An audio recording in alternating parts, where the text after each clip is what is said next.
Welcome, everybody. This is the second episode of Coast to Coast. My name is Jeremy Whitney, and this is Bullier.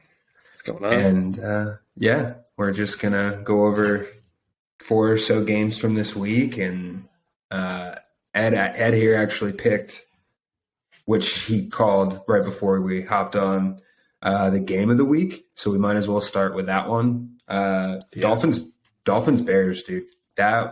Justin Fields, I've been curious to why people are like, no, just pass on him for Stroud or whatever. But like what he's shown in the NFL thus far, like if they get rid of him, like at least get like a couple first round picks back or whatever, because he still has some flaws, but what quarterback, Allen threw 3 picks, Rodgers threw 3 picks.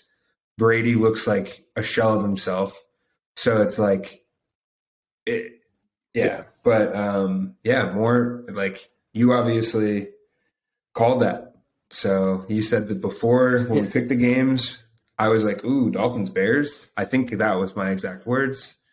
And what were your thoughts on? Because we talked about the defense a little bit with the Dolphins, which, obviously they added Bradley Chubb, but I think outside of the run game, because the defense was actually pretty good as far as like in the run game, Miami really kind of held them in check with the traditional run. Obviously not with Fields, because Fields ran for 178 yards, which is most all time, which is insane. He isn't.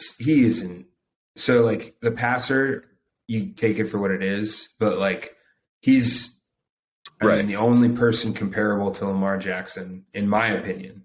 Kyler Murray, but they're different runners, but like, and I hate to throw comparisons out there because the Vic comparisons and all the comparisons are nonsense because they're all their individual person. But man, Fields looks fucking good. Like, and he's and even the passing, like they're still not having him pass a ton, but even the passing that he is doing, he's efficient. He was 17 for 28. So excuse me, he didn't throw a ton.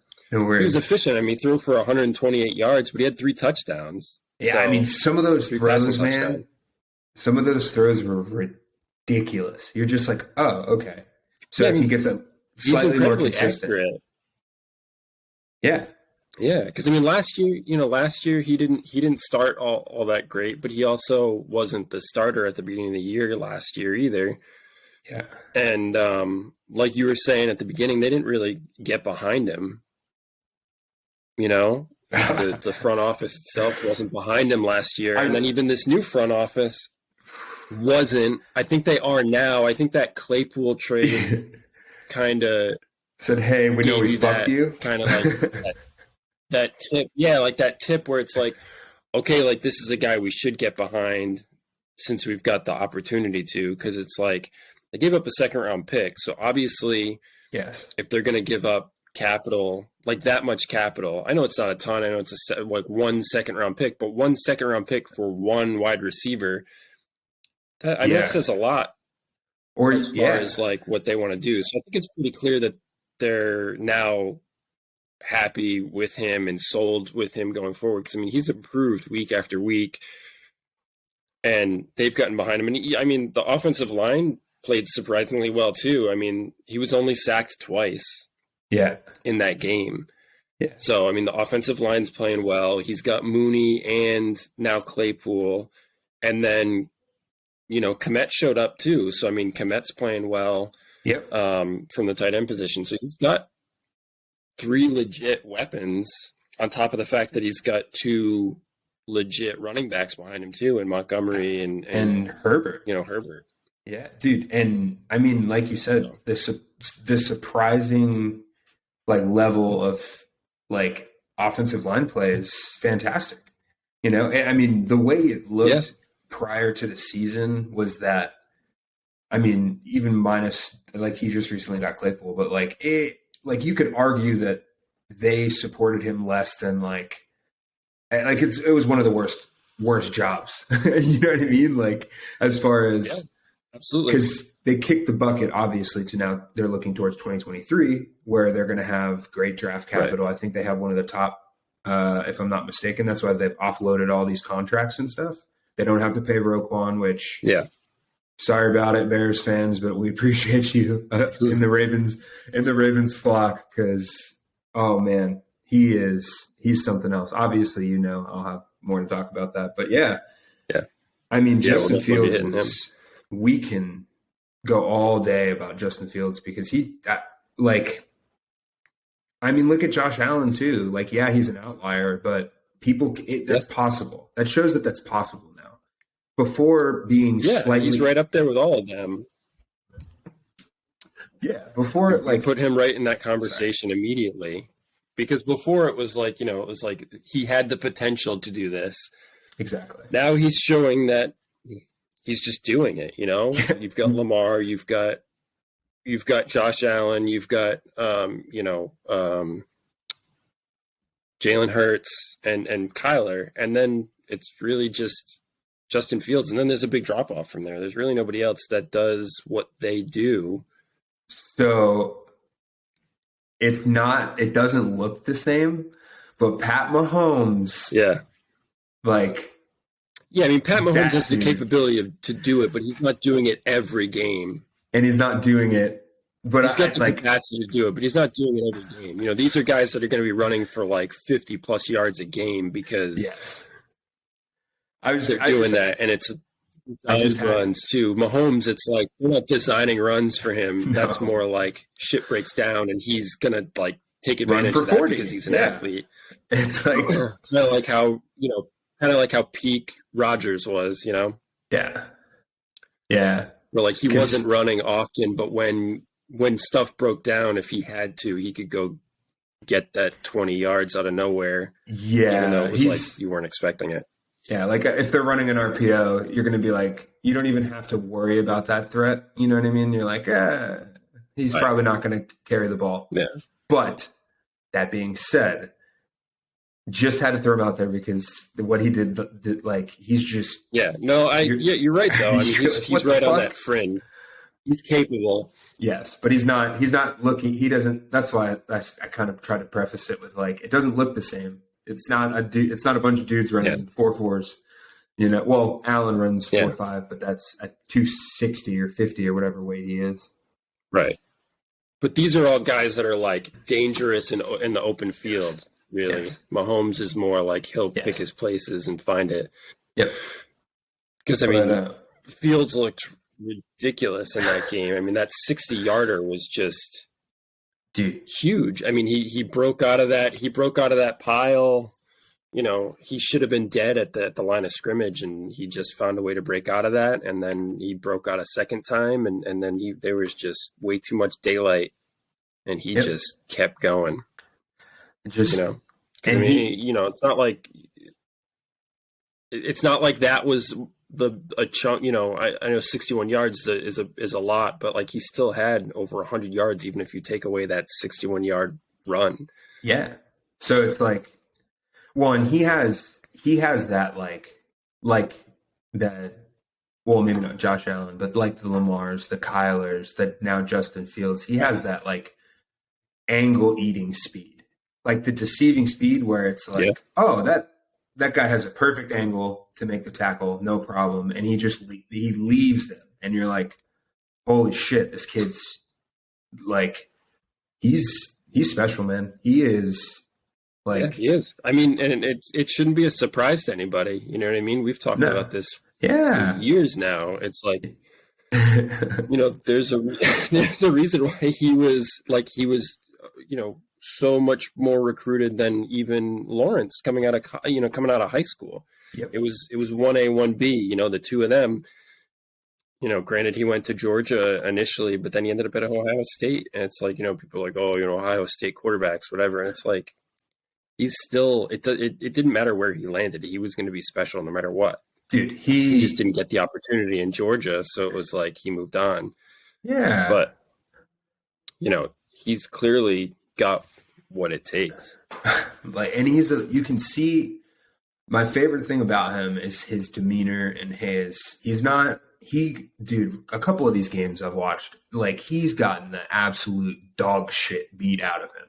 Like you're just like, oh my God, this kid's gonna die by the end of the game. Like, please give this man some help. But he hasn't wavered. He's gotten better every week. He's worked on getting the ball out faster. Like everything is trending upwards, and there's no reason to think that he can't continue to grow in the next 3 to 5 years. Like he's worth it. Like the fact that the Bears didn't, we obviously have been talking about him. I mean, look at his Ohio State tape shit. Like shit. Right. Like he was a stud there. Yeah, he was throwing to a bunch of studs there too, but like, okay, it's like, let's not draft CJ Stroud because he was throwing to talent. Oh, get Bryce Young maybe not Bryce Young this year, but last year. Get him out of the conversation.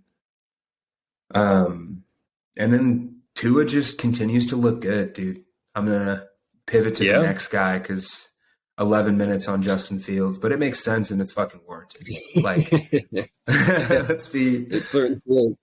But to shift to the other young buck, Ballin, like, he's just a distributor. He looks like a fucking point guard.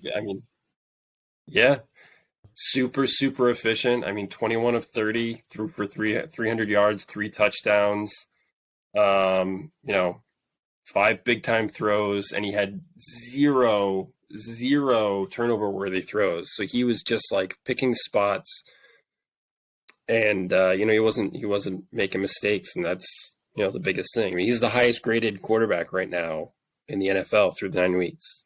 I mean, to be fair, and I think there's a big gap right now. I didn't double check that, but I'm pretty sure there's a decent gap between him and like Mahomes or whoever's probably next in line. I believe it because he also has, I think, 3 of the top people in like separation percentage or whatever that statistic is. It's, dude, like, and then you watch the tape, they are like shockingly wide open a lot of the time because you have fucking, as everyone calls them, Ferraris or speed demons or whatever the fuck you want to call them. Like, I mean, Waddle and Tyreek Hill, has there ever been 2 let's have like 2 Randy Mosses as far as like speed goes. Just like right next to each other. Their contested catch ability. Right. Like there's like 2 top 10 wide receivers. Waddle would be, I mean, if Tyreek Hill wasn't there, Waddle would get so many more touches and it would be the same ones that Tyreek Hill's getting. You know what I mean? But it'd be insane. But having 2 of those players, and I think they're both happy about that. Yeah, I mean, but they've got almost 2,000 yards combined between the 2 of them. So it's like, it's insane. I do fear though that and I don't want to sound like the old fucking boomer, like, will this young, flashy offense, high-powered offense without a run game be able to sustain with sustainability in the postseason? But like, I mean, all this like Super Bowl champions and Super Bowl like, I don't know, like you have to run in January and February, like you have to, right? But I think that's also why they made that trade, for Wilson. Yeah, he looked good. Wilson. And he's another because he came in immediately. He outsnapped and outcarried Mostert immediately. Which Mostert needs that because he's not like it's no slight. He's just not a bell cow. And really, what running back is? He looks big, but he's under 200 pounds. Yeah, he's not. And he looks like a guy that's like a he looks like a running back, but he's actually a lot smaller than you would think, just because he plays much bigger than he actually is. But I think getting Wilson, it's funny because it's like he basically just like transplanted his old San Francisco running backs. But I mean, why not? I think you're right. I think that's key to that is like they do need a running game because it's not gonna always sustain. It could, depending on where they go, where they play, what they're doing. But also, I think that's also why, like, if you look at their snap counts too, like which is the other insane thing is like the two of them are only like they're hanging in like the 70s. Yeah. Most of the other guys that are in the ranges that like Hill and Waddle are in, as far as like yardage wise, are like on the field 90% of the time. You've got like Justin Jefferson and Diggs and Devontae Adams and guys like that. Like they're getting like 90% snap rates. Like they're on the field all the time. These guys are getting rotated out. Yeah, you know, because you can't. They're getting the breaks, which is smart as far as McDaniel goes. You know, it's smart to like not have them on the field all the time and gas them out. No, it's definitely I mean, why overuse them? And they both have 1,000 yards, so like their usage rates are probably quite similar. You know what I mean? So why not spell them? And then they also have some other, like Gesicki he may be the goofiest looking, most unathletic looking guy, but I mean, goddamn, he makes plays. You know what I mean? Like the gritty. Like he's not unathletic. He's obviously a hyper athlete. But like you were saying about the Ferrari thing, it's like he's a fast tight end. Yes, and he's got a huge radius. He's a fucking athlete. But comparably, I'm comparing. Yeah. Obviously, he's more athletic than you and I have ever been. However, when you're comparing him to other professional hyper athletes, he is on the lower end of the spectrum. Like he's not Vernon Davis, you know what I mean, or Darren Waller, or even Mark Andrews, or anyone like that. But the only thing that scares me is that what if they have a home play? If they lock up home field advantage, that's going to be a fucking weapon because they don't have to play in the cold until, depending on where the Super Bowl's at, like they may never have to play in the cold, which would be amazing for them. But Buffalo, they won't. It's because it's Buffalo and isn't it in Vegas? Is it in Vegas this year? I think so. It's one of those new stadiums. I think that would be Vegas. I thought it was in Vegas. Maybe not. I might be mistaken, but it's definitely in a dome. I know that. One day we'll have someone to check our facts. but until then, we'll speculate and not confirm nor deny whether or not our shit's accurate. I mean, why bother? Yeah. Just the winner, dude. Like going up to Buffalo, if they get home field advantage, or in Kansas City in January, dude, it's fucking cold there for anyone. You know, even Baltimore gets cold in like January and shit. Comparatively, they're in Miami, like not far where I grew up from, which is, I mean, we had 80 degree Christmases as long as, like, never got cold, really. So just confirmed, Arizona is the location of the Super Bowl. That's random and weird. Fly out here. We'll go to the Super Bowl. Yeah, I know, right? Fuck. That's the only thing that scares me about the Dolphins. And then their defense, I don't think the way they play is going to travel to colder climates either. You know what I mean? Because they're not like, they just, outside of like obviously Holland, Christian Wilkins, Xavier Howard, Byron Jones when he's in, I'm not sure. I don't think he's out for the year or extended period of time. Yeah, he's out for a chunk. I don't think he was playing, but they obviously have talent, you know. He wasn't playing, I know that. Yeah. Chubb now. And then I think they have a couple. Ingram's a beast. You know, he's just not the bell cow edge rusher. But yeah, dude, that was a great game, honestly. And you called it. That was a great game. You called it from the jump. A good one. It was a shootout I hoped it was going to be. Yeah. For real life and for fantasy. I know you don't care about fantasy, but I have Justin Fields on my fantasy team, so it was. And he balled A-okay for it. We'll Ed here. Yeah, dude. Yeah, it is. Well, better than A-okay. So I guess the worst game out of this we were talking about it prior, would be the Raiders-Jags, but I don't want to diminish what the Jags did. They really just continue to show their growth. You know what I mean? It looks like it looks like it's not being coached by Urban Meyer. Like, plain and simple. You know what I mean? Like, gotta love Peterson. Stabilization. Lawrence can finally grow. You can see the offense isn't, because who the fuck wasn't it? Darrell Bevell? Didn't they pick? Isn't that who Urban Meyer had? And like, you know how I feel about Darrell Bevell. Yeah, you know, he's more successful as an offensive play caller, but like, I just feel like he's got an antiquated system. Or maybe Russ ruined Darrell Bevell. The way Russ looks right now, maybe, you know what I mean? Like, I don't know, the way he's looking like with, and then Waldron, he didn't look good with either. Like, maybe Russ made that offensive coordinator look bad, because Waldron looks fucking great this year. Yeah, and he didn't look good last year. Gino looks this year. Like, it's crazy. That's wild, the shit that's been coming out with that. Like, everyone has been, I mean, Tyler Lockett most recently said something along the lines of, I'm paraphrasing, obviously, something along the lines of like,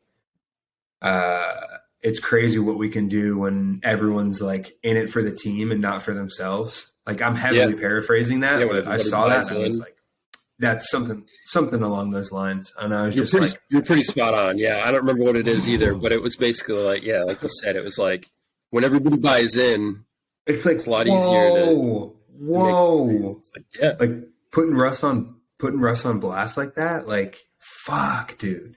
Like, that's even Pete said something about Gino with the. Did you see the thing with the wristband? 100%. Oh, hey, he said something about like, it's amazing when like quarterbacks will actually listen and wear a wristband when it's necessary, or like something like that. When Peyton Manning, Tom Brady, like, they all wore wristbands. Like, look at the greatest quarterbacks ever. Like, Lamar wears one, Pat Mahomes wears a wristband, Josh Allen wears a wristband. The best quarterbacks in the NFL do that. You're not fucking special, man. Like, you're the outlier that you were performing without it. Like, I don't know, dude. Russ is he's just insufferable, and we could do a whole podcast. He's the worst. I've always hated him. I love that everybody else is getting on that bandwagon now, because I've always just like, I could not stand him right off the bat. I mean, try hard, obnoxious, like, dude, the high-fiving, the practicing high fives coming out of the tunnel and shit, and then the like Jesus spin on the 50-yard line, like no cameras were there and everyone got it, and he's just like, it's like, dude, it's insufferable. You know, the fake. All right, we digress because contrived. You're right. But like you said, back to the Jaguars. Peterson's made such a big difference with this team. I know they could have brought anybody in and it would have been better than Urban Meyer, but Peterson is the perfect guy to bring in. He's such a character. He's such a character guy, and then on top of that, he's such a great offensive mind for Lawrence to learn under, and it's showing already, which is great. I would argue that Jeff Saturday is going to have more success than Urban Meyer. Like, we'll see how that experiment goes. Yeah, absolutely. Dude, Urban Meyer, that was a fucking train wreck. So yes, praise Odin that Trevor Lawrence isn't under like that. Just like, man, Peterson is. What more can we say? Like, he's such a stabilizing force for Lawrence and his development. It's awesome. Yeah. And they have talent, dude. On defense, they have guys that fly around. Josh Allen looks good. You know, Trayvon Walker he flashes. He's been consistent already. Yeah, he's flashing a little bit here and there. Devin Lloyd, and then excuse me, and then Devin Lloyd's been looking good. He's made some mistakes here and there. He's missed some tackles, but he's young. It's like it's going to happen. But he's a big addition to the middle of that defense. Yeah, and but Lawrence has been taking huge steps this year. I mean, he was super efficient in this game. He's been super efficient most of the year. He hasn't been lights out. He hasn't been like doing anything crazy, but I mean, just being efficient and not turning the ball over is super important right there. And then he's making plays. I mean, he's not he's not like those other guys where we're talking about that are going to run all the time, but he's kind of like a Mahomes where like, Yeah. if you give him space, he's going to take it. And in this game, he did that a lot. You know, he ran for like 50 yards or so, and he picked up a lot of first downs that they needed with his feet. Yep. Why not? Like, he's an athlete. Why not? I mean, it's like he has it. You can see him roll out and like, fucking huck the ball 40 yards. Like, you can definitely, if you're that athletic, you can definitely like at least pick up a first down when there's not a defender within 15 yards of you. You know what I mean? Like, and then sometimes get more. Yeah. Like, and then Etienne looks like he did at Clemson. Like, he's got that explosiveness back. He's even better. Yeah. He's obviously always the pass catching weapon. And like, he's just I get why they should have kept James Robinson. Honestly, in my opinion, just because you can never have too many running backs, even though they have like a good rotation without him. But like, I mean, I see why Etienne's coming on. You know, he's starting to, I mean, that's the great thing is like exactly what you said. Like, coming into this year, everybody was, excuse me, or even last year, you know, when they drafted him, they were like, oh, this is going to be a great piece to have in the passing game. But like this year, like, he's just been amazing in the run game. They haven't even really been like using him a ton in the passing game, you know? Like, he's been averaging like 25 carries for the last couple of weeks, you know, even before they got rid of James Robinson, and he's making plays in the run game. And then, cause like, they really haven't unlocked him as far as like the passing game. He only had 2 targets this week. They didn't he wasn't somebody that they're targeting, which is fine because you don't really need to a ton with the weapons they have. I know it's crazy to say the weapons with the Jaguars, but like everybody was crapping all over them when they signed him and paid him the big bucks. But he's doing exactly what they signed him up to do. You know, he's getting a ton of targets and he's doing stuff with it. I'm a part of the regretful talking shit about Kristen Kirk anti-fan club because I mean, it's okay. I get why people did. Like 20 million. Oh my God, Kristen Kirk. Like, that's a lot. But then you see all the other receiver contracts, and then like, I mean, Christian Kirk is exactly what, like you said, he's doing exactly what you would want him to do, and that's worth $20 million a year, right? Because you know, and how it shakes out, like. It doesn't matter that he's in the slot, you know? Yeah, who gives it's all about just like Cooper Kupp volume. Excuse me, just volume and what he's doing with it. Yeah, he's making plays and everyone. I mean, you see Justin Jefferson. He's a key piece for Lawrence too, and it's going to be even better next year because they traded for Ridley, and they're going to have Ridley to add in there too next year. Dude, Ridley's still insane. That was such so a good. Trade. Like, it's such a good trade. You can they take the majority of the money. Like, it's such a good trade. Like, picking him up, because now it's like we always talk about how, and we're not the inventors of this school of thought. I forget where I've learned it, and I'm sure you learned it from someone else. But like, so now they get Ridley, so that pushes everyone down a peg. You know what I'm saying? So it's like the everyone. So your number one gets better because obviously they don't have a true number one at Ridley's capacity. Yeah. So now the previous number one shifts to number 2, number 3, number 4, number 5. Right. Everyone shifts down one. So now like the overall group gets better because maybe that number 2 receiver wasn't a number 1, but he was forced to be a number 1, you know, like, I mean, it sounds pretty like primitive to say it that way because it's so much more complex than that. But, yeah, that's pretty much. No, but you're right. I mean, it's like, that's the school of thought. That's why you have fucking the Dolphins with Jalen Waddle being like, hey, how about Tyreek Hill? It's like, that just makes sense. You know what I mean? Yeah. Like, you want as many good players, as McAfee always says, as many fucking good players as you can possibly have on a roster. If you can fucking chock full that. Yeah. You're right. And like, I mean, you know, Ravens are a great example of that. It's like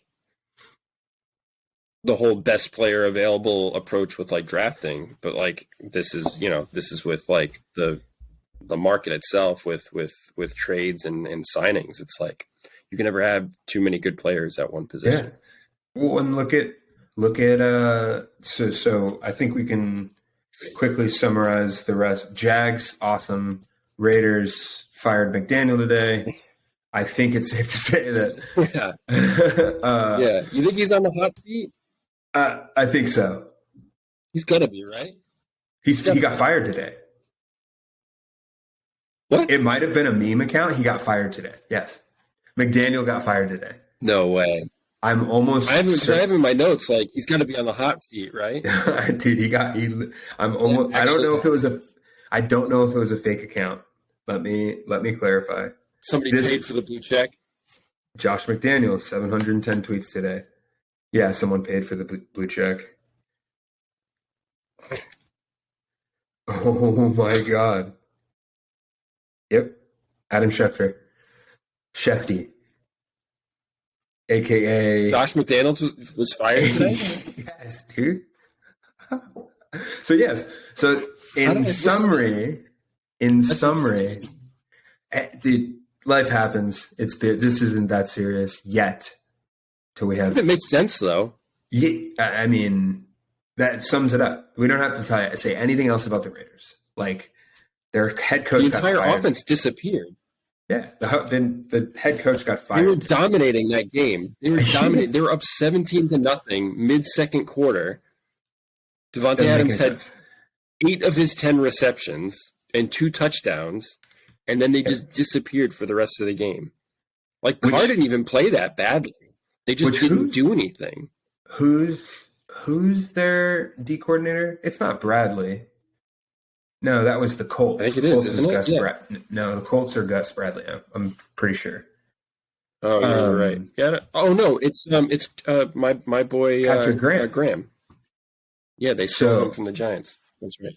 So that makes sense because second second half adjustments, dude. Patrick Graham for the Jags, or was he the Raiders? I'm sorry. Graham's with the Raiders. Yeah, Graham's the D coordinator for the Raiders. So that doesn't make sense. The Raiders played good defense because it wasn't like a blowout or anything, but like no, and 20 points is the 10 points. They made some plays here and there, but it wasn't enough. But the offense disappeared. Yeah, 20 points is the new 10 points, just because of the way offenses play now. You know what I mean? Like. If you hold someone to 20 points, especially if it's an explosive offense, it's like that's a win defense, and everyone being like, "That's not a win." I remember the '85 Bears and the 2000 Ravens and the Steel Curtain and this and that. And it's like, yes, but offenses play differently now, and that there's nothing you can do. Look at fucking Bills number one defense, got shredded by Mahomes. Exactly, Mahomes. Last year they were the number 1 defense, Super Bowl. I think we've talked about that. Probably they couldn't stop the Jets in the run game this week. We'll get to that in a little bit. Oh, we will. And I have that was a fucking great game too. But yeah, Raiders. In summary, we can move on to the main course, which is the Ravens Saints. Obviously. Oh, okay. Get to that one first. I have some thoughts about that particular game. But yeah, in summary, Raiders head coach got fired today. I think that kind of says everything else that we've said. Like, it makes sense, Yeah.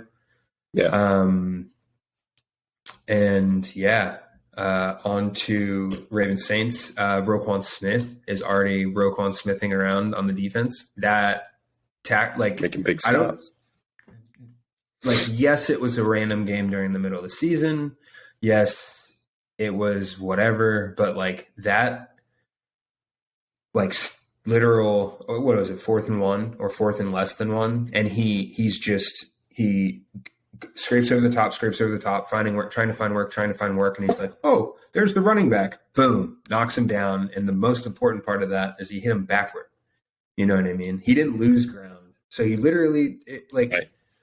And I saw that, and I'm like, oh, this is awesome. He was only a 2nd round pick and whatever other negligible pick that they have. Like it's a second and probably like a third or a fourth that they'll have 7 of this year. Yeah, anyway. conditional, right? You know, and it's like, I mean, he's special. I know Marcus Williams. I would love for him to be out there, but Geno Stone in his absence looks really fucking good. Hamilton's playing more consistently, which has been like, dude, Ravens Twitter has been wild about this, and everyone's so mad because where are his reps? He's a first round pick, blah, blah, blah, blah. And it's like, because he's only a rotational player right now, and they're mad about it, dude. And it's like, look at Matabuke. It took him a year or two to get into the full rotation, and now he's one of the best. People liken him to Aaron Donald. You know what I mean? Which he's not as consistent yet, but if he's consistent, he's consistent. He's got the skills. He's a great defensive player, but like Aaron Donald is arguably the greatest defensive player to ever play. You know, so like that. Let's taper down that expectation. But worked with him, worked like literally everyone. You know what I mean? Like why?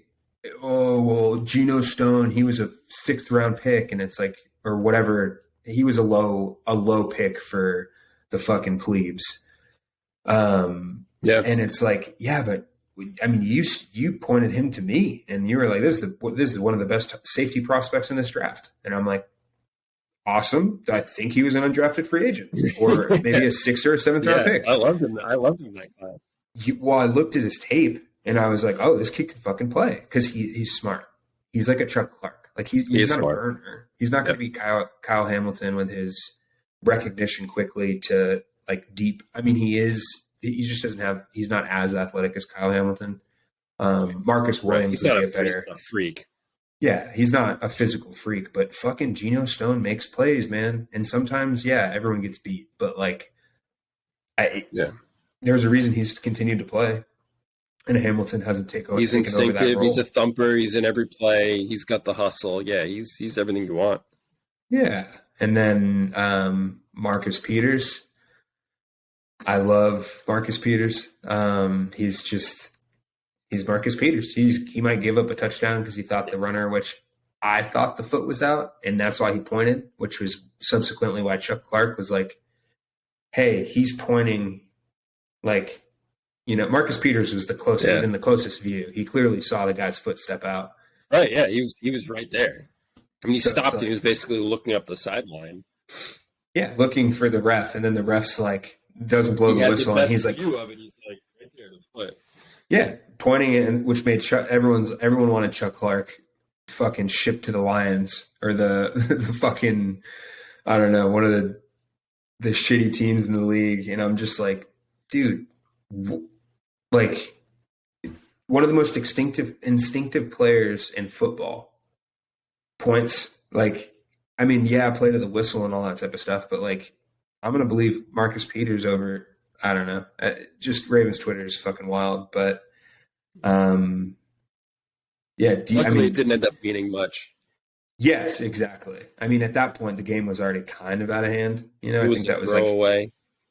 Yeah. Which goes to show there's also some people that were really loud about Mike McDonald, and it's like, guy's a fucking beast, dude. He looks good. Yeah. Like, you want to look at the Saints were a good offense. They just hung 30, 40 on the Raiders, which their defense isn't amazing, but like to score 40 points, 30 points on, the Bengals, they held Joe Burrow and them. Like, I don't know, man. I think I can obviously talk all day. Going back to your defense, can we talk about the star of the show? Who? Oh, Justin Houston. 50-year-old Justin Houston. I don't know how old he is, but I feel like he's been around longer than I've been alive. Dude. 3 sacks? Yeah, 3 sacks and an interception. 3 pressures and 3 sacks and an interception. Yeah.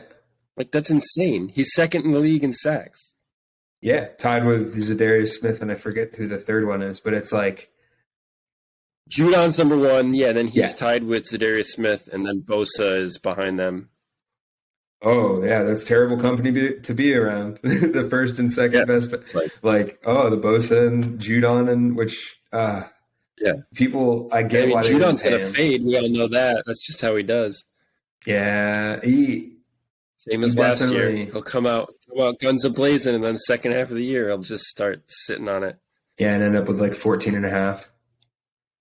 And then they're probably not going to make the playoffs because the AFC is not as competitive as we thought. They're not but going to make the playoffs.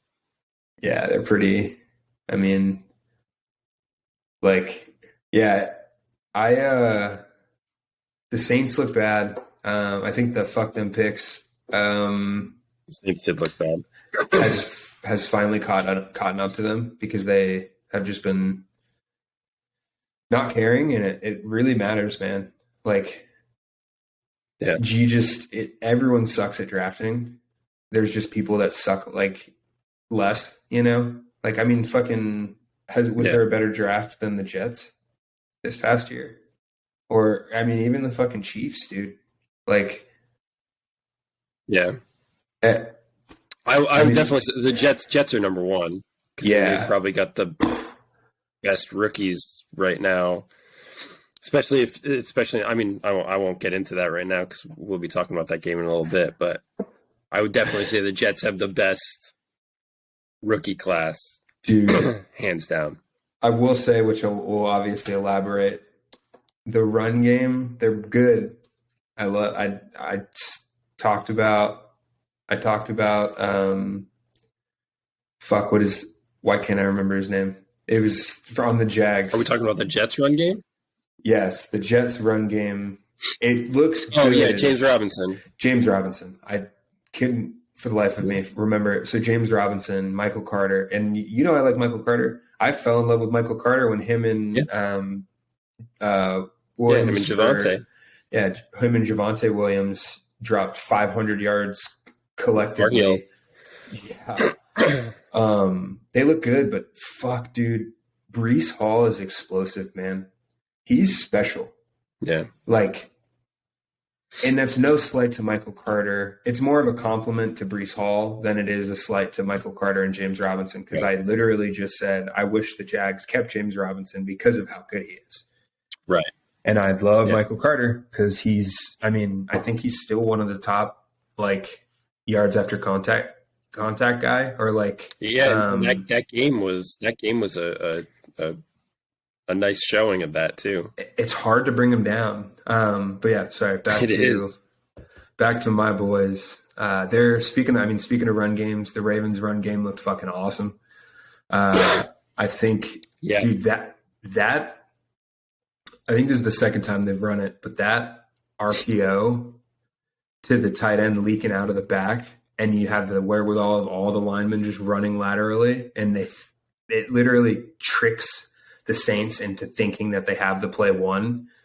And Matthews back there, we're talking like, it's not like likely over the top. That offense is going to, I think likely is, I don't think he can be counted on. I don't think he's a high volume, excuse me. It's a high budget show. Likely is going to be a great number 2 tight end and eventually be the guy after his rookie contract, probably. But I think once Andrews gets back healthy, and then you have Kenyon Drake, this is the best Kenyon Drake's ever looked, in my opinion, I think. Yeah. And then you have Dobbins coming back with Gus Edwards too, dude. And both of them showed juice. So as long as their knees stay like good, and then the O-line, I think they have I think I saw randomly today, one of the best pass block rates in the league. And then they look good. Obviously, that's becoming a cohesive unit. Stanley's. The tackles were great this week. Yeah.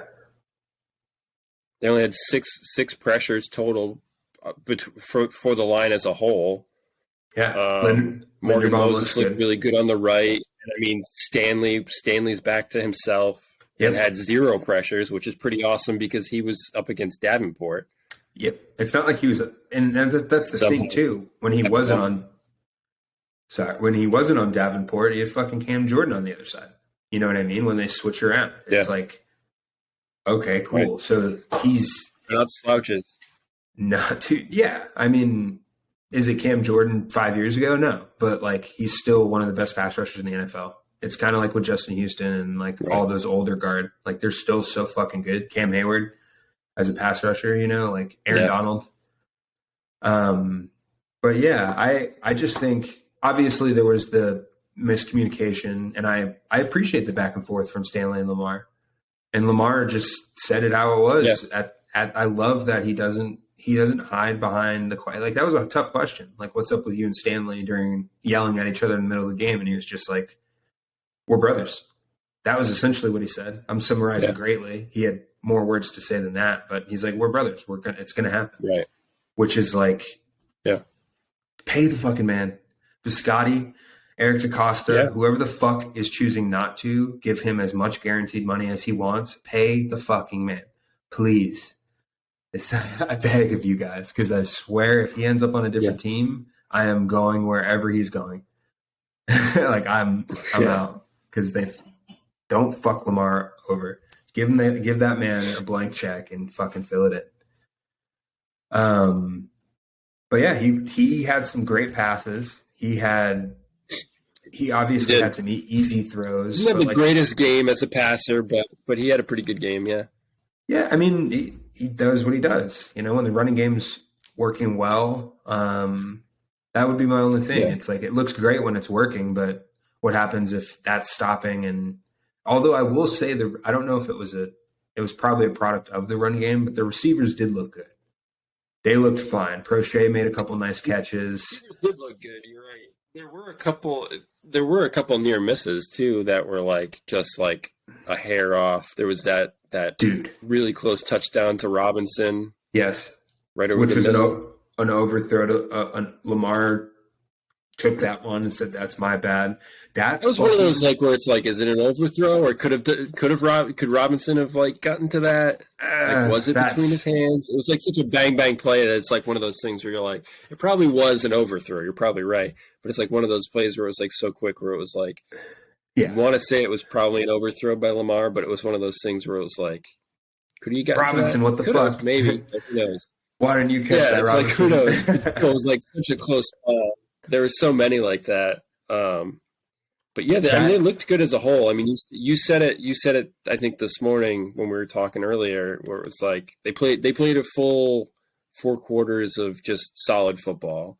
Yeah, it really closed down wasn't the game. They didn't do anything to lose the game because it seemed like even the one fumble that Lamar had, he immediately scooped back up and almost like laced the touchdown down the sideline to Deshaun Jackson, which was insane. That play was probably the most like he got fucked, dude. Like, almost got his head ripped off. Fucking sneaks out of it. I watched it earlier too. That was Moses that knocked that out. Yep, Moses' elbow knocked it out, and he's probably just watching that ball bounce on the floor, being like, "Fuck me right now." Fuck me. Yeah. Picks it up and fucking yeets that thing straight to Jackson. And if he came back, which I'm not, I'm just saying, like, if he was there for it, it was just, I don't know who was covering him, but whoever covered him was like right there at the right moment. Yeah, it was perfect. It was perfect. It was just perfect defense, and but if Jackson kind of came back a little bit, try to help him out a little more, like some of the other guys, like Diggs and some of the other guys do when they're, which you can't blame him. He's 36 years old. The fact that he's even playing football like he's catching, like if he didn't hurt his hammy, he probably would have ended up with like 60 to 80 yards, which it's like he's 36 years. How many 36-year-olds can you get off a couch right now and get 60 to 80 yards in an NFL game? Probably none. I would say it's like astronomically low, but I mean the Saints look bad. They have some bright spots, Cam Jordan's still doing his thing. Davenport when he was in before, because I think he ended up getting hurt. Matthew still looks like Matthew. He's just in the right spot all the time. Olave looks good still. I mean, with Dalton playing piss poor, Olave still looks really good. My dog Hump locked him down, though. Only corner to do it this year. Not that, I mean, it wasn't just Humphrey. But my favorite moment for the Saints was Sorry, you can go ahead. No, I was just going to say they don't do that where he covers the best wide receiver the entire. He doesn't follow the best receiver the whole game. Right. But yeah, they don't have anybody him shadowing anybody. It's kind of just like whatever their play calls. But what were you going to say though? What was your favorite play? My favorite part, I don't know if you remember this play, but it was in the fourth quarter, the false start. Yes. For New Orleans. Did you catch that one? The ref's call?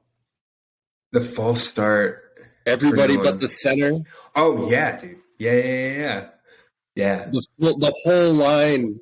Yep. The whole line. Yep. That was my favorite. Like, that was the only thing I wrote down about the Saints. Nothing else was good about the other than Olave. I probably should have written down something about Olave because he was he was great, even in such a bad game. Because he had like 70, 80 yards, whatever it was. Yeah, but that was just ridiculous. Just a false start. Everyone false start. Everyone but the center. It's like Jesus Christ. So the Ravens, back to the Ravens, because I mean, it's a Ravens guy. I'm a Ravens guy, so it's half Ravens podcast when we talk about that game. I won't pick them every week because I don't want to talk about the Ravens ad nauseum and what Giants were on a bye. That's the only reason why I didn't pick them. Hey, but I mean that pass rush, man, with Tyus Bowser back now off the Achilles, he looks good. He still has a quick step. You have Justin Houston, obviously. You're talking about him earlier, stat line, everything. He just looks good. Odafe Owe is still making his presence known. You know what I mean? I think the sacks are going to come, and hopefully it's like down the stretch. JPP is pinning his ears back. Good. And then you get Ojabo back in probably the next couple weeks, and we'll see what he does. But I mean, shit, dude. I think I just remember earlier in the season being like, oh no, this is a dangerously thin unit with a 30 or 56-year-old fucking Justin Houston. And like, it looked pretty grim, but now that it's starting to round out and the sim pressures and stuff like that, like the stuff McDonald's thrown in there and like the confusion and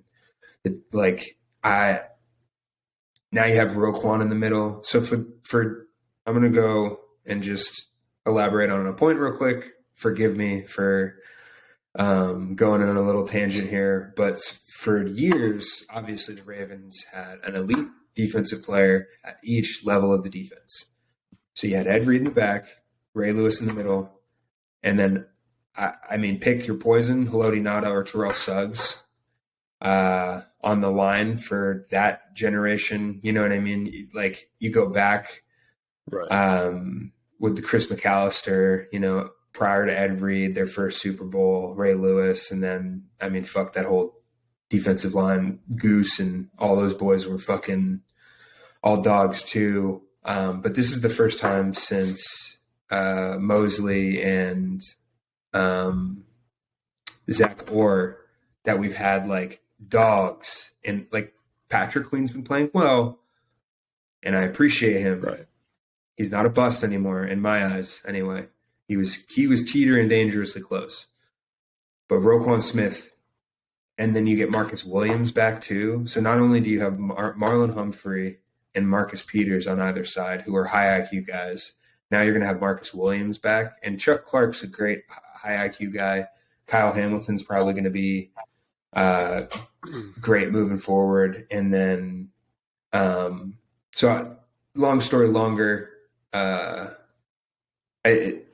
just think that defense is going to be fucking lethal come playoff time, but we'll see if it even matters because you're going to have to stop the Chiefs and the Bengals and the Bills and the Dolphins, which are all fucking buzzsaws. So does defense matter? Some say no. I say yes. And hopefully I'm correct at the end of this year. But I think we can bounce to the next game, unless there's any other thoughts you have on the Ravens Saints. No, I think that was perfect. I think the Ravens looked great on all fronts. Like you said, it'll be nice for them to get Gus and Dobbins back in the run game, and then obviously they sorely missed Andrews, but they still looked good. Yeah, And the Saints suck. I will say that removing Andrews kind of makes the whole offense not necessarily, I don't want to say function better, but you saw the pass game function better because it's not Lamar just looking for Andrews. It's Lamar making, and not that he doesn't go through his progressions, but when you're staring at Mark Andrews, relative like NFL wide open or NFL open, and then you look over and it's like Prochet. I mean, I love Duvernay. I love what he's doing. I mean, fuck, even Bateman. Like, there's few people I'd be like, yes, you over Mark Andrews because of the chemistry they have and all that sort of stuff. But that's But yeah, they sorely. It's no different than like Mahomes is with Kelsey. Yep, Kelsey, or like they were with Hill. You see the passing game. Why you don't blame them? Yeah. One you now see with the Dolphins. Going through reads when you got a guy like that. Yeah, fuck it. Mark Andrews is out there somewhere, right? Such a mismatch. Like, he's covered? Is he covered? No, because he's going to wiggle through. Lamar's going to throw him open like they do all the fucking time, and it's going to be a 20-yard game down the field. And you're just going to be like, that's Mark Andrews. Okay, and then there it is.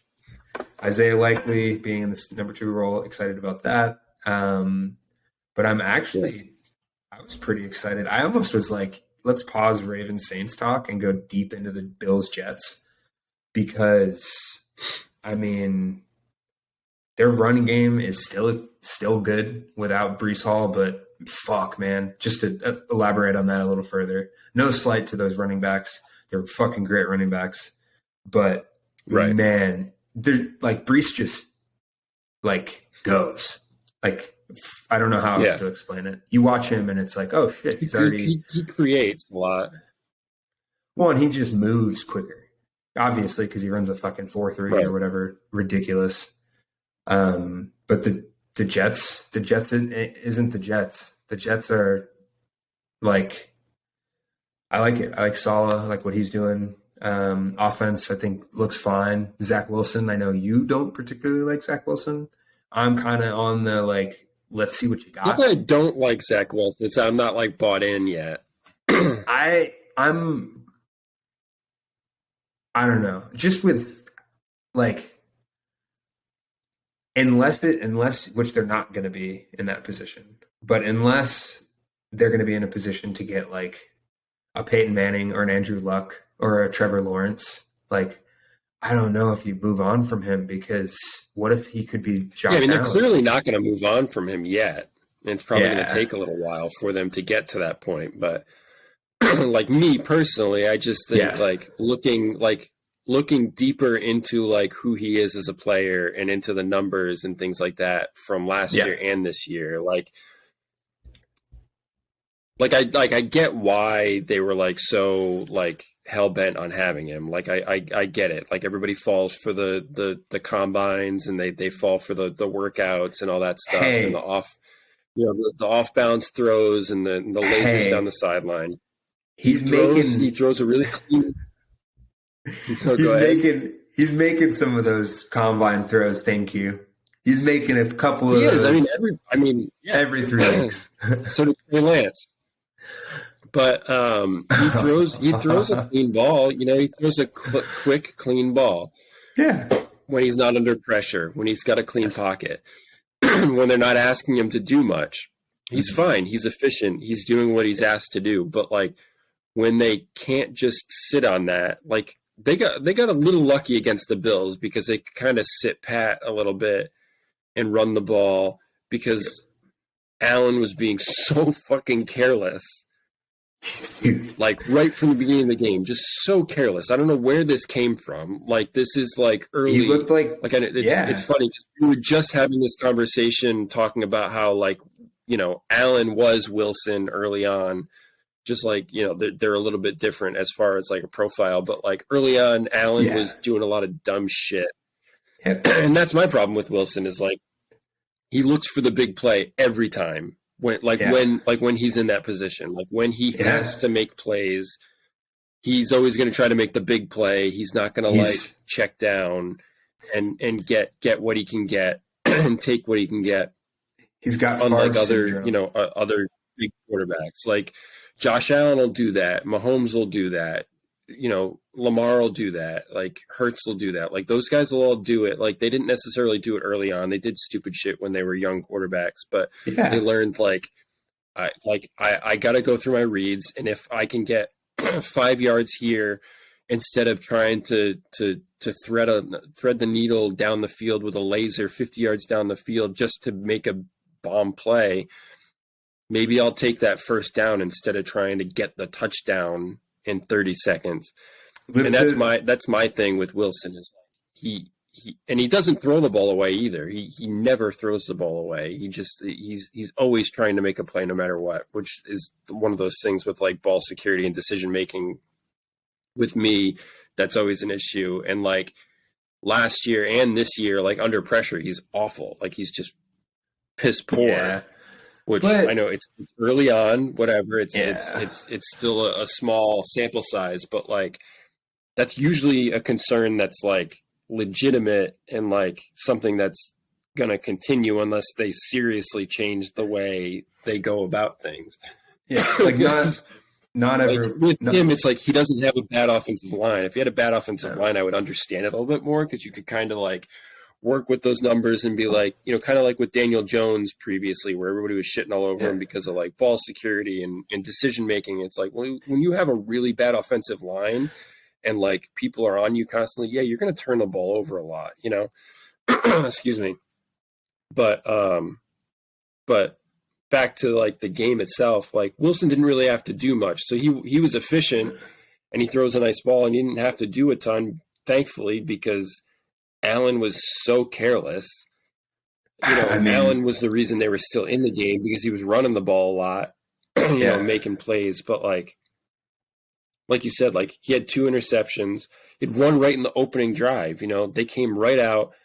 There was that weird kickoff. The guy for the Jets slipped, so they had really good field position. And then first play, it's a 42-yard bomb to Diggs, and they were in great field position. And then he just throws that off an interception. And sometimes you have to sit there and play devil's advocate and be like, oh, maybe he saw something different, whatever. But like, that was just a bad throw. They were like, oh, maybe he saw Dawson Knox doing something different. They're talking it out on the TV, but it's like, it's not. It was a bad play. All the interceptions he had were just bad throws. He threw Sauce Gardner open on that interception. like I love Sauce. And he threw right to him. He's going to be, and already is, one of the best corners in the league, and he's going to be one of the best corners in the league for the next legit 10 years. But like that would be like one of the interceptions that people would say like, oh, of course Trayvon Diggs has 15 interceptions. Look at, that's just one of those interceptions that people aren't going to be like, he didn't use IQ. He didn't use crazy breaking speed. It wasn't like a football play. It was just like, holy shit, Josh Allen just threw me the ball. Let me go run it as far back as I can. And then, Josh Allen he was the one that got beat on that 40-yard bomb right at the beginning. Yeah.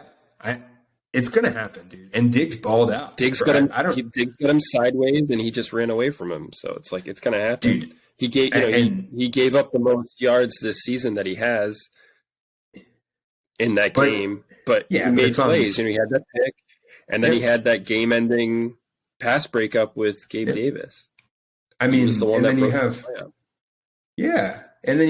the Jets defense is like pretty legit, honestly. Yeah. I love CJ Mosley.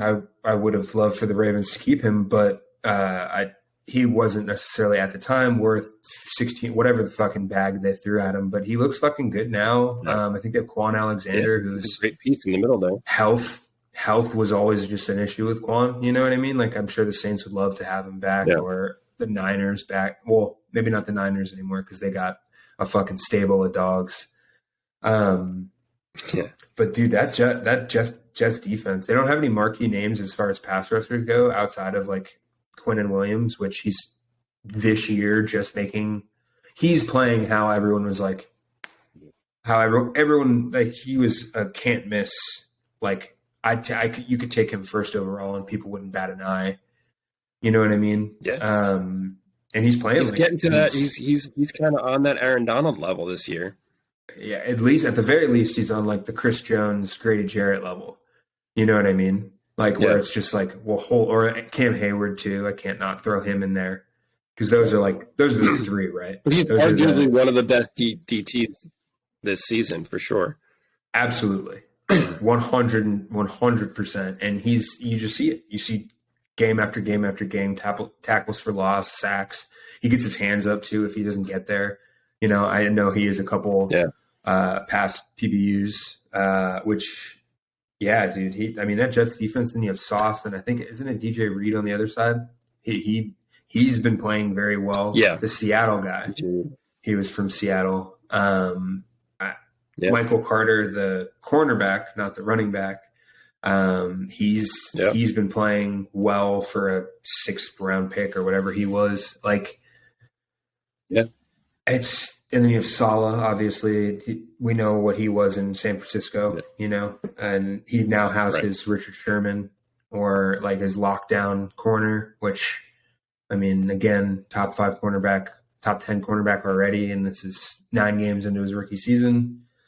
The Bills, it's kind of scary with the Bills, with the Josh Allen news.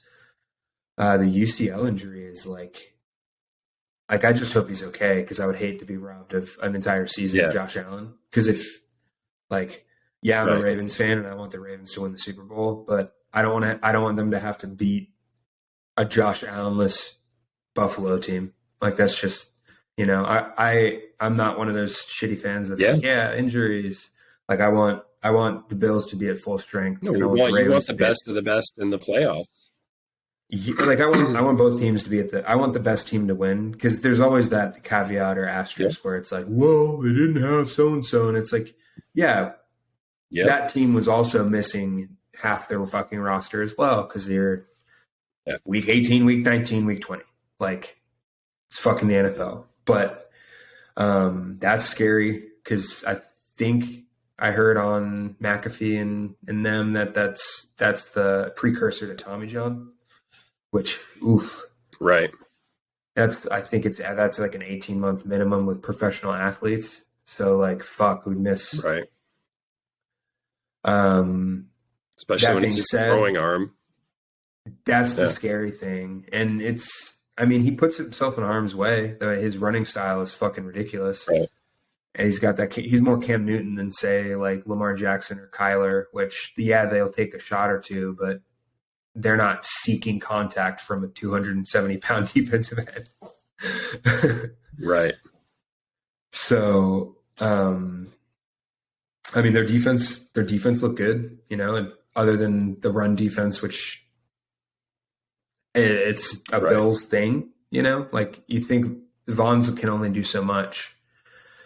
They still have Phillips, obviously Oliver. They have good defensive line pieces, but a lot of those guys, other than Vaughn, they don't have the defensive, none of those guys have been a top defensive run defender in the NFL at any point in their careers. Right. You know what I mean? And you kind of see that it's the run game. I shouldn't say today. In that game. Nah, I knew it. We knew what you meant. This is a safe space. But yeah,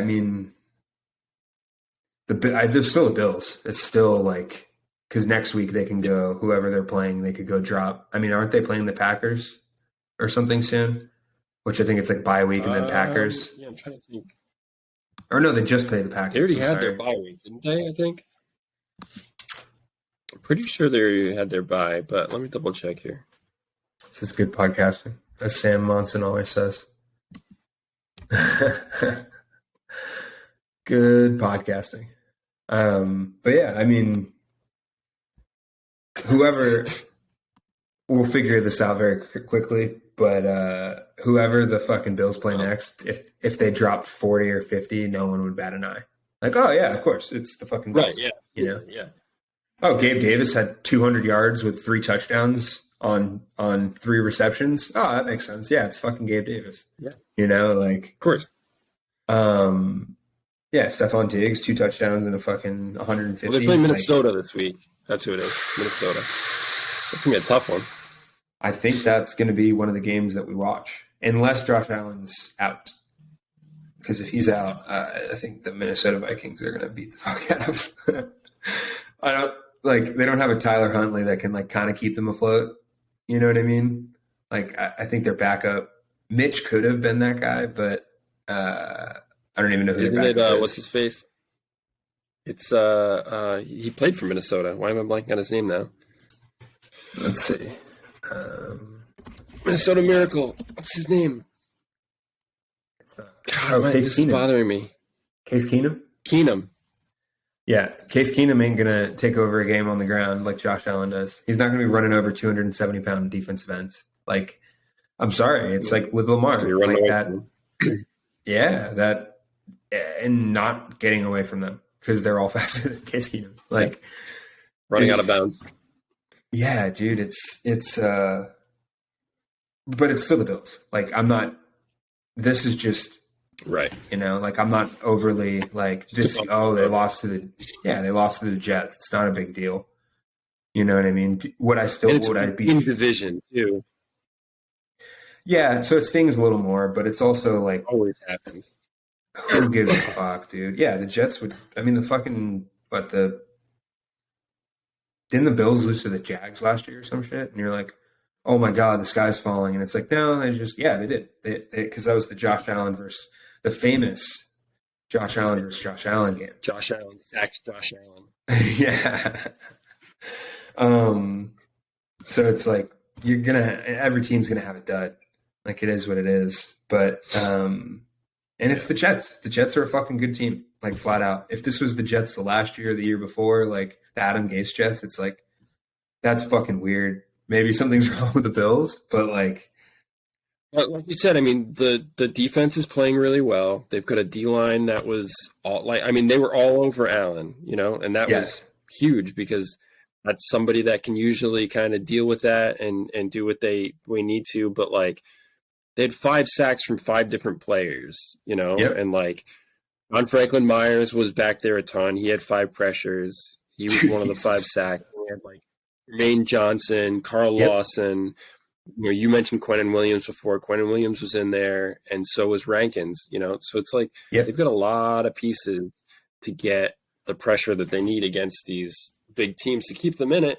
And then, you know, you mentioned losing Breece Hall was a big deal, but like they've got a good rotation with Carter and Robinson to still have a solidified run game to hang in there. You know, and not put so much pressure on Zach Wilson, you know, having him have to throw the ball so much. Even though I love Garrett Wilson, and he looked amazing. Garrett Wilson too, but he's just not getting enough targets yet to really do a ton because they're not really having Zach Wilson do all that much. But he's gonna be ridiculous. And they have weapons, dude. Like Denzel Mims, we can finally get him off the wanted ads. Like Denzel Mims had a great game. Like both in the run. Like he had a great get. He's on, you know, maybe Elijah Moore's a little salty because he wasn't traded or whatever. But like they have talent. Like this next, like they're this good this year. Like and they have one of the best general managers in football. Like the Jets. Yeah. Like. It's one of those things where they get another class, like, and then fucking you get Elijah Vera Tucker, knock out of the park. I understand he's hurt, but like, knock out of the park. That offensive line is fantastic with Sauce Gardner. Yeah, like the players that they have, you know, Quentin Williams, they'll just have to lock him up, but they have a quarterback on a rookie deal. Like, who cares? So it's like, and then Breece is going to come back next year in the first round. You can go any number of ways because, like, could you upgrade safety? Sure. Maybe if you wanted another inside linebacker, or another defensive line rotational piece, or maybe you want to upgrade the slot guy. You know, like maybe Michael Carter shouldn't be getting that many snaps. And you could go with fucking not Rooks, like kid from Alabama, like some of the like they're not going to be top 10 Robinson. picks, you know. Yeah, they're going to be 10, they're going to be in 10. They're going to be where the Jets probably will end up, you know, that like random patch of like teams that almost made the playoffs, or maybe they make the playoffs. Who knows? In the teens. Yeah, and the team say like 15 to 22. Yeah, 15 to 20s. Yeah. Yeah, so it's like pick Although there. they're probably going to make the playoffs, so I mean, yeah, they have such a good. They'd have to really fuck up, and that wouldn't be very good for Salah's case to stay. No. And because like right now, if the season ended right now, both East divisions would have 3 playoff teams. Yeah, because it's Dolphins, Jets, and Bills, and then obviously with the NFC Beast, now no longer the NFC Least. Everyone's like, this division sucks. Yeah, and now it's like, well, fuck, 3 of the. Doesn't say much about the rest of the teams, does it? No, they're beating up on everybody else in the conference. Fuck, man. Yeah, I mean, the Jets. They have Howie Roseman, you know what I mean? That bums me out that he had to leave Baltimore. The Eagles, yeah. No, I'm sorry, not Howie Roseman. Fuck. What's with the Jets? Why is Joe Douglas? Joe Douglas, yeah. Yes. So you know he's going to be like what he's been doing he's been adding pieces too that like I mean Corey Davis. They need to throw like they just have. I think they have too many options, and they don't want to give. They have too many options for the amount of plate that they've given Wilson. You know what I mean? Like, how is he supposed to feed all of those receivers on 22 tops pass attempts in a game when you have that run game? And then you've got 2 like above average receiving tight ends too. Yeah, Herndon's fucking solid, and I'm not even talking about Herndon's not even there anymore. I'm talking about Uzama and Conklin. Oh fuck, that's right. Herndon's not there anymore. Uzama and Conklin, yes. Thank you for the correction. And yes, both of them are. It was Herndon and Conklin last year. This year it's Uzama. Last year, yeah. I mean, he was great for Cincinnati, and he's doing good things now. Yeah. And then Conklin's just a fucking solid guy. He's like he's like a version 2 of Kyle Rudolph. You know what I mean? Like he doesn't have that. He's like, it's not flashy, but if you give him the targets, he's going to make. Yeah, he's going to make it work for sure. Yeah, I don't know what else to say about the Jets, dude. Their future is very bright, as bright as anyone. I mean, Wilson. I mean, Wilson's going to take him to the Super Bowl because he's the next Tom Brady. But obviously that's a joke. First round Brady. No, they're just top to bottom. I think I think they found their head coach. I think he's going to be a great, because he's gone by the approach of, because some of these guys try to like maybe in a couple of years he'll call his own defense, But I really like the fact that he does the Brian Dable approach. Well, it's not Brian Dable's approach, but you know what I'm saying. Like, right. They both do the same thing. Yeah. Yeah, because why the fuck would you put more on your plate? The only people that are successful, the only people who are play caller,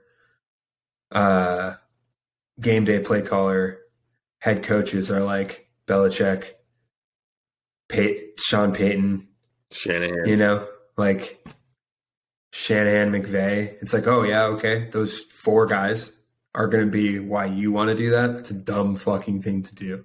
Wait till you see whether or not you can be that, and then because McVay had, what was his name? He was the old Cowboys guy who came over with with Ware. Or not Ware. Who am I thinking of? Oh, Phillips? Yes, Wade Phillips. Wade Phillips. Wade Phillips. Yeah. Why not pick an old guy to teach you how to fucking, like when McVay was first starting out. Like, I just think that's the way to go to be a head coach, because there's just so much you have to fucking deal with, from my understanding. Obviously, I have no experience. I mean, I'm not worried one bit about the Bills and McDermott. I think they're going to figure it out, and I think it's going to be – I mean, I'm going to sound like a homer, but if the Ravens, the Bills, and the Chiefs were in the AFC Championship game, like however that shakes out, like I wouldn't bat an eye, because it's the Bills is still the Bills, the Chiefs is the Chiefs. If the Ravens continue to play like they did this past game, they're fine. Yeah. I mean, gold, no matter what combination comes out. Like, and then the NFC. With the NFC, it's like NFC, it's the Eagles and nobody else. Yeah, I mean, kind of. So someone, I was tweeting with someone earlier about this guy was telling me how Atlanta would be like the best spot for Lamar Jackson to go if the Ravens don't pay him. And I'm like, be a good spot. It's not a bad, I mean, but I'd rather go to Carolina. Like Atlanta has holes. That's kind of where I'm going with this. Carolina is like, if you get someone who's solid in there at quarterback, like that's a quick, I mean, fucking Connor Rogers and Seth Galina talk about it. Like that's a quick rebuild. You get a quarterback, that team, I mean, you have Chase Horn, you have Shaq Thompson, you have Brian Burns, Derek Brown. Burns. Yeah, like, it's DJ really don't Moore. have anything on offense anymore, though. That's really it. Well, if DJ Moore. Yeah, but you can. That's what I'm saying. It's really just DJ Moore. I mean, Terrace Marshall could end up breaking out now that they're giving him more opportunities. But Tommy Tremble is going to be solid. I think he's not going to be like anything. Yeah, I get what you're saying. I'm just thinking more along the lines of like you could draft. They have limited. You could draft like fucking. Obviously not Bijan Robinson, but like someone at that level in this, like the top of the second or whatever, wherever they got their second round pick. Well, McCaffrey. So that would be. Yeah, I think the reason why everybody's saying Atlanta is just because they've been playing so well. Yeah. And they really haven't been throwing the ball all that much, but they've got weapons. As much as I don't think he's a weapon, they've got, Drake London played pretty well at the beginning of the year. But they've got Pitts, and then they've got, Cordero Patterson has been great as a running back, and they've been running the ball really well. And then he's great out of the backfield as a pass catching running back because he's more of a wide receiver.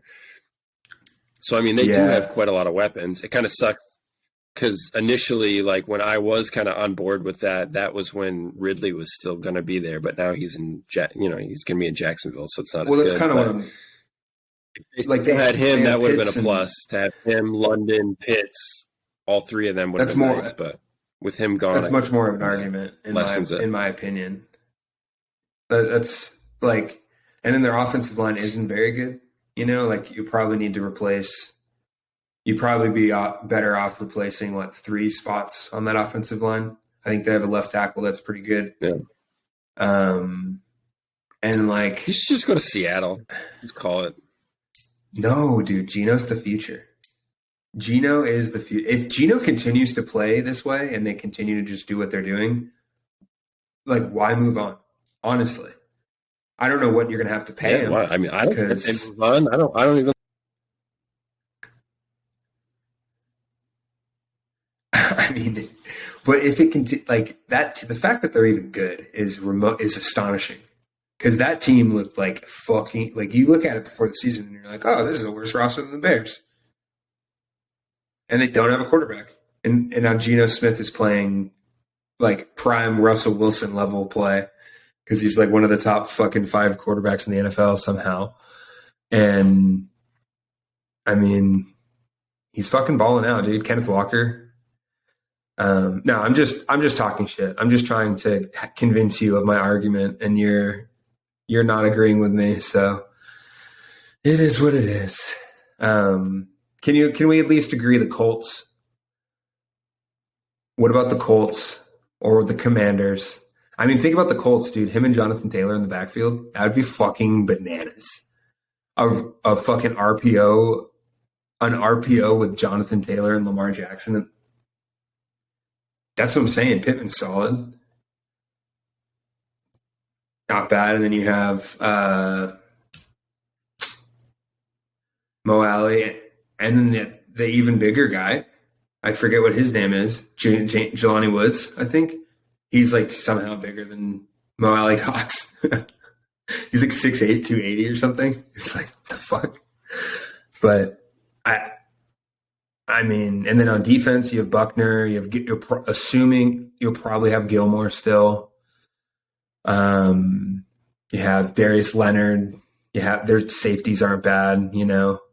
If I don't know, I just see like there's like I get what you're saying about Atlanta for sure, and then obviously Lamar, the way Lamar plays makes the O-line better. So maybe they don't have to fix it, but I just want to be right about this. So I'm just gonna continue living in my my echo chamber. Yeah, hopefully. Because if not, like I probably would be like a Falcons fan or something. If wherever he goes, I might just follow. Because like, why wouldn't you pay him? Like, I just don't understand. You know, like I don't want to pay him guaranteed money. Like, do it. He's a top 5 player in the NFL. Like, no question. Like, what are we doing? The fuck are we doing? Why just pay the man? Give him a blank check, Biscotti.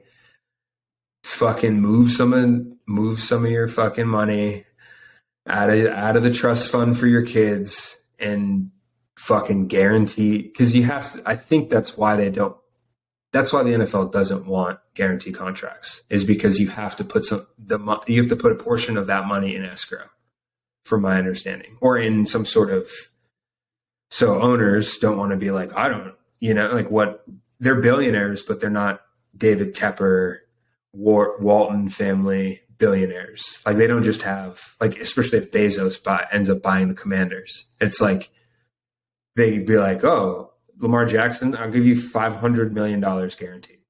No problem. Like, I'll sell one of my 15 mega yachts. Like, you know, or Tepper. Fucking David Tepper would paid fucking Baylor head coach. Why can't for whatever reason I'm thinking Frank Reich. Yes, Rule. He paid fucking fully guaranteed couple hundred or like $100 million or something like that. Guy never coached in the NFL. He still owes him $70 million. Tepper doesn't give a fuck. Like, does Blank care? I mean,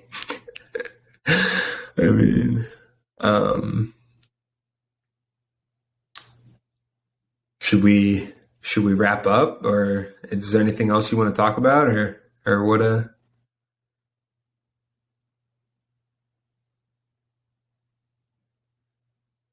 Yeah. As am I. Yeah.